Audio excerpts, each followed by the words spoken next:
Hello again, football fans. Welcome back to your WGFP Week 7 update. 3 minutes that starts now. Another great weekend of games where Bama had a wonderful first half. And actually, that was all we need to talk about there, but they did win the game. Bulldogs did prevail against surprisingly tough Vanderbilt, but at a cost. Uh, Turns out Brock will be out for probably the next 4 weeks after a high ankle sprain and what they call the high wire surgery. That'll put him back for the postseason, but he won't be there for Florida and maybe a couple other tough games. Florida slipped by South Carolina in a real nail biter of the also rans. But speaking of Carolinas, go one north, and both UNC and Duke prevail to keep two really strong seasons alive. Meanwhile, dreams have ended in California as a wildly overranked USC drops all the way down to number 18 after getting whipped badly by Notre Dame. What'd that do to the winners? Well, the top of the scoreboard, something you hadn't seen in a long time, 2 weeks in a row.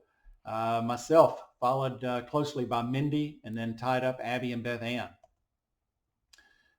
Takes us for the season now. A new face there, Beth Ann. Meanwhile, Mindy's on top, Abby's at second, and Beth Ann coming in at third. But it is still anybody's game as we visit the lower end of the scale. So Richard increases his lead slightly, but stays firmly in the 17 spot. Haley just 10 points back, and a new name at the bottom, Lewis, who made a strong charge last week. So congratulations, Lewis, for making the updates. So what do we got coming up this week? Well, some more good games, to be honest. A Big Ten showdown where we're going to see between Penn State and Ohio State which one's going to rule the East and be around to face Michigan.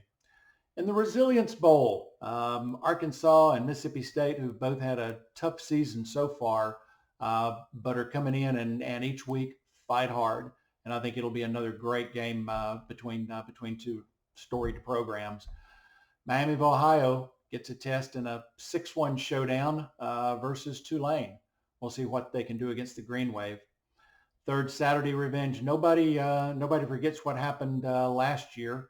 So as we start Hate Tennessee Week or Tennessee Hate Week, there's going to be a lot of people looking to win back some respect after the loss last year in Knoxville. So that, when you combine it with, speaking of orange, a lot of orange in South Beach as Clemson, an unranked Clemson goes to face an unranked Miami.